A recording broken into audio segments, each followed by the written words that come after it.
Hey guys, it's Ross Jeffries and welcome to another Answers to Students video module for January 2009. This is for Dimitri. This is a really good one, so here we go. Here's his very excellent question. And basically he's saying that there's 7 different seduction questions that I made a post about once on my Yahoo group. Actually, it was 6 seduction questions, but we'll give him credit for adding one in. And he talks about what some of these are. When you really want to indulge yourself, what do you love to do?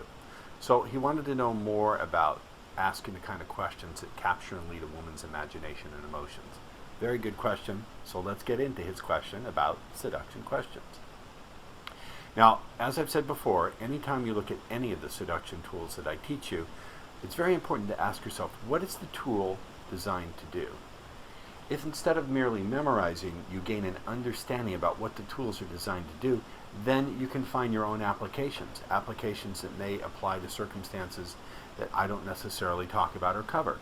You may be able to use the tool in ways that fit your own unique interest and personality better. So what do questions do? What is the purpose of questions? What are they designed to do? Well, first of all, questions directionalize the mind. The kind of question you ask will determine the kind of answer you get. Second, questions open up different levels of a woman's mind. As you know, a very, very, very brief review, I teach there are 4 levels to a woman's mind. The get it done level, where she keeps her checklist. The social approval level, where she keeps all the messages from popular culture, popular literature, where she wonders if her friends or family would approve of her choices. The illusion of choice, the 3rd level, the illusion of choice, where she just reacts from whatever habit she happens to naturally have fallen into. So if she likes tall guys, then that's what she thinks she responds to. And then finally there's that ocean of suggestibility, the sea of exploration where anything could be possible, where there are no rules, where all that matters is what touches her most and all the ways she wants to be touched. So questions can open up different levels of a woman's mind. Obviously, we want to ask the questions that open up that deeply suggestible, wild, amazing, passionate part of her mind, right? Questions introduce themes that are rich veins of strong, emotional, and information-packed responses. I'll say that again. They introduce themes that are rich veins of strong, emotional, and information-packed responses that we can use. I'm going to get into that. And finally, think about this. A question mark turned upside down looks like a fish hook. When you ask a question, that question is like a fish hook that sinks down deep into that level of a woman's mind. The only way she can answer a question, for example, if you have to ask a question like, when you really want to cut loose, when you just want to indulge yourself and do something for you, what is it you really, really love to do? And what's something you'd like to try? Now, in order to answer that question, she has to go down into the part of her mind where she thinks about indulgence, about escape. There's no other way to answer the question. So it's like dropping a fish hook down there, and then any answers she brings back up to conscious awareness, you can use to go back down into that level of her mind. So here's some great seduction questions. Here's one for you. If you could go anywhere you wanted, time and money and rules were no object, where would you go? And what do you think you'd enjoy the most? Another way to ask this question is, if you could go somewhere where no one knew who you were, and nothing you did would ever get back to anyone who did know you, what would you like to try? Notice the little head nod? You'd like to try. That's a suggestion. So what themes does this bring up? It brings up escape, indulgence, adventure, breaking the rules, fantasy.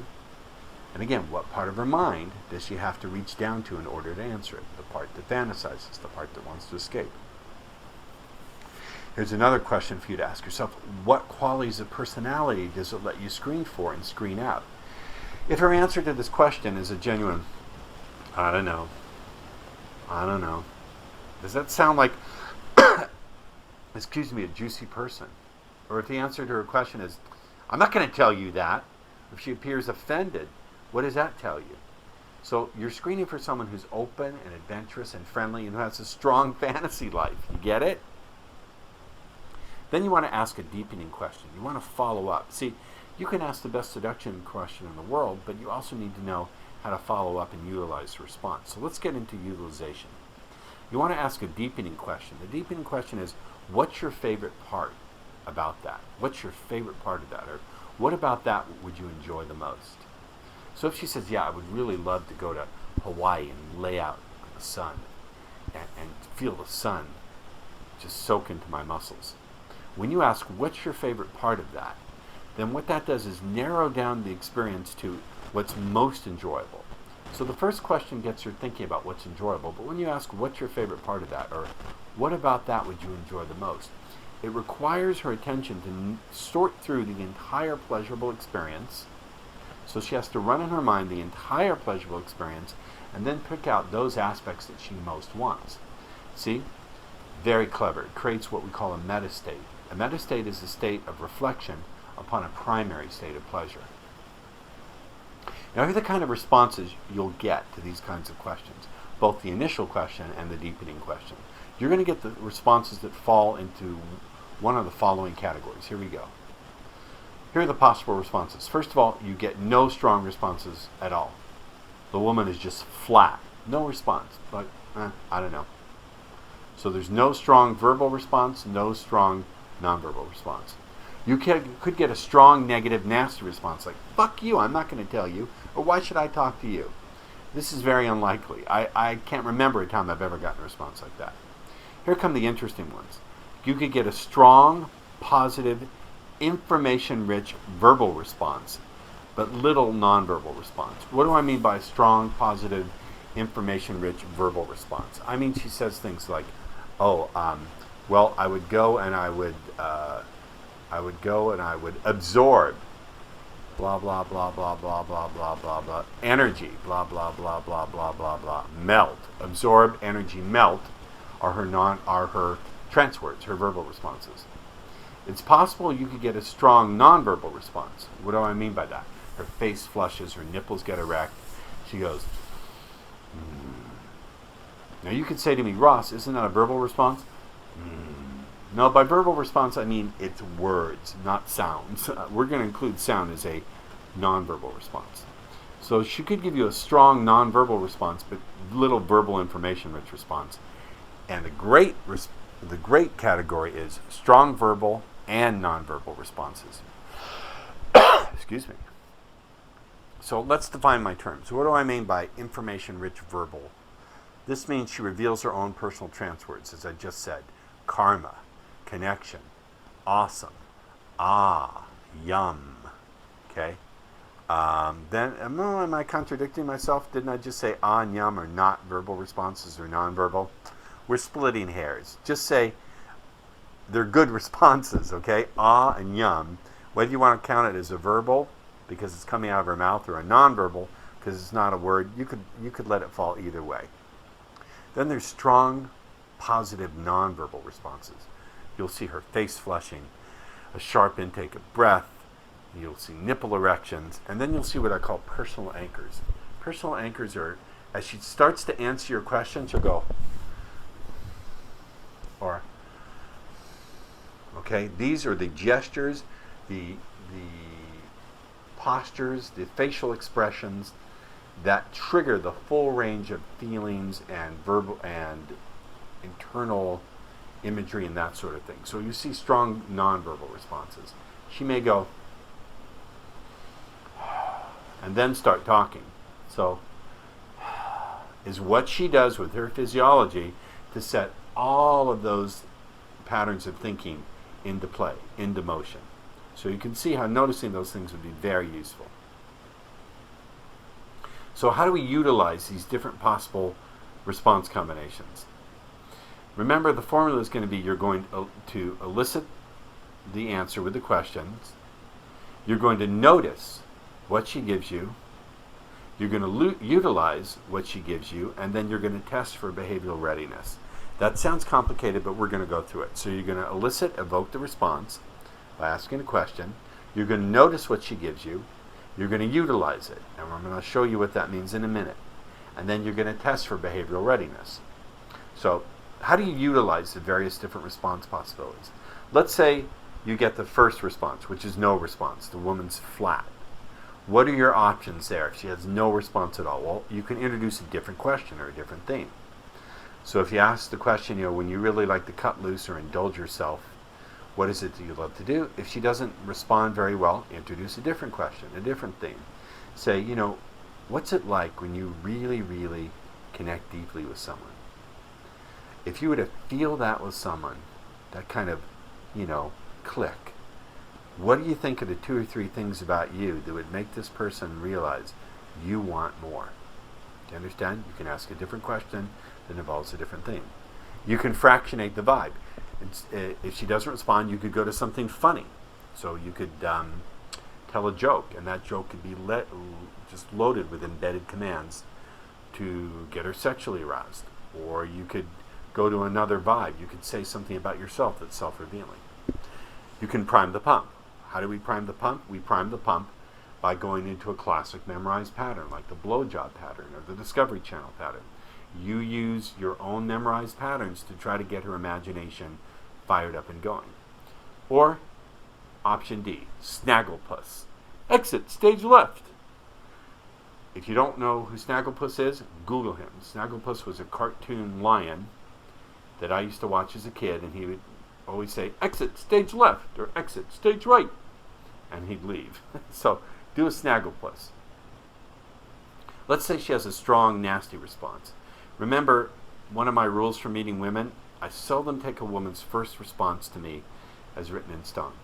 It's almost always just a reflection of what she's thinking or feeling or believing in that moment, and almost always subject to change. So if there's a strong, nasty response, you can eject. Just get out of there. You can get out of there without saying anything, or you can say, my court-appointed therapist says that my rage disorder can be triggered by just that kind of thing, and get up and leave. You can eject, or you can call her on it with compassion. Sometimes this really works. If she's really nasty, you could say, I don't know who you're really angry at, but nothing I said merited that kind of response. And sometimes they'll respond with, oh, hey, listen, I'm really sorry. The guys in here have been real assholes. I'm sorry. And then you start over again. If she gives you a strong, positive, information-rich verbal response, but little nonverbal response, in other words, she answers you, but you don't see any kind of excitement. You don't feel that there's any emotion into it. Feed back her trance words. I would feed back her trance words. It's possible that she only is going to have a strong response if you feed back her own trance words. So the purpose of the question is just to get her own trance words and then feed them back. And also do the deepening questions. Sometimes women don't really truly associate into the body feelings until you've done the deepening question. So sometimes you'll see it. You'll ask the question, you get a good nonverbal response, but you really don't see them going into the feeling set. So when you do the deepening question, what's your favorite part of that? There's something about narrowing down, focusing on the favorite part that kicks the feelings in, and then everything floods out from there. You could get her more into the body sensations. For example, when she starts to answer your question, you could say, wait a minute. Where do you feel that first? What's the time of day? What's the temperature? What's the X? That could be the water, the sheets, whatever she's describing. What's the X feel like against your skin? So get her more into the body sensations by having her describe them to you.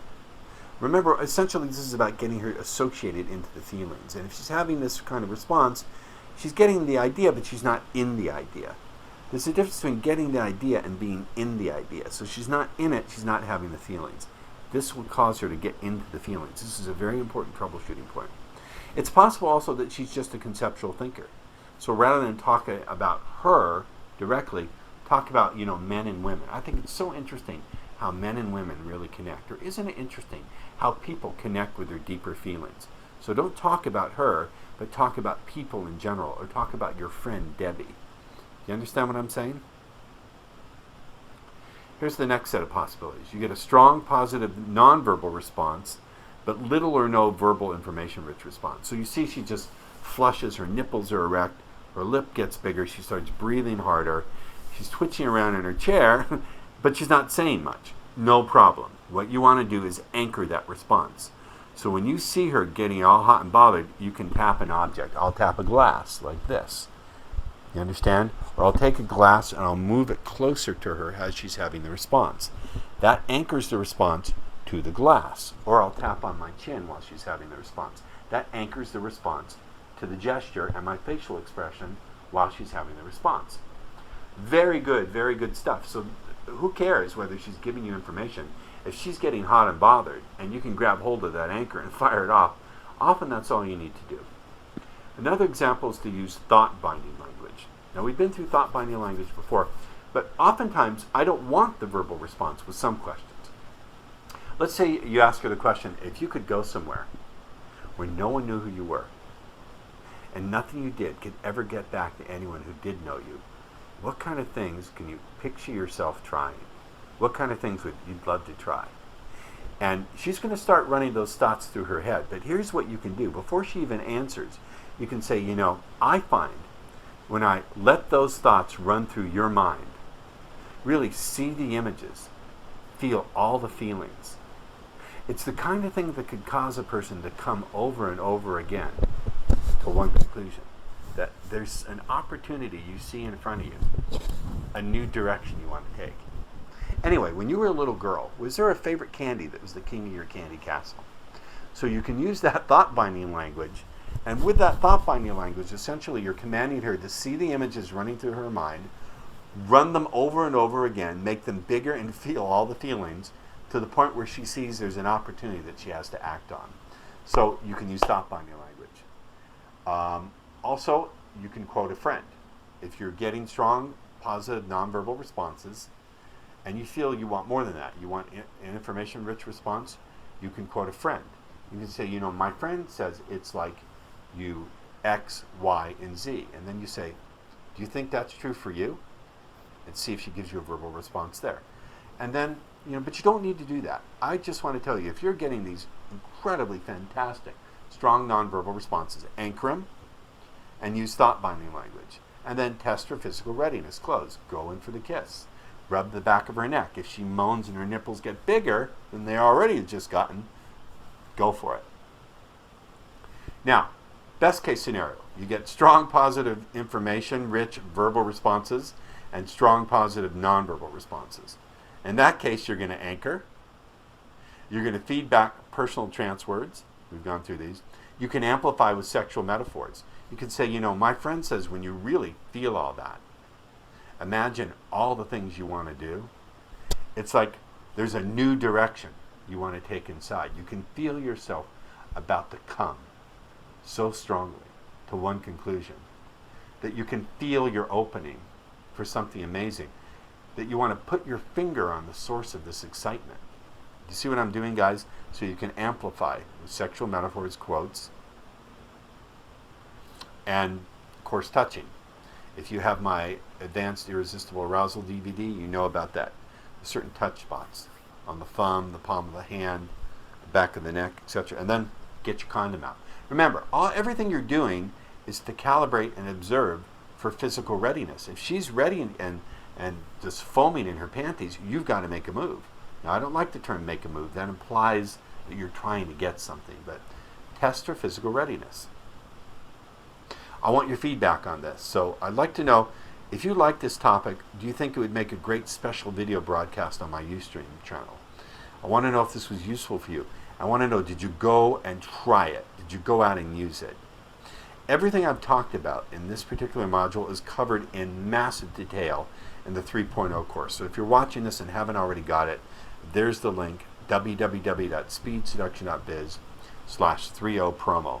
Let me know how this worked for you. I gave a lot here in a short period of time. I may want to do a special live video broadcast to unpack this.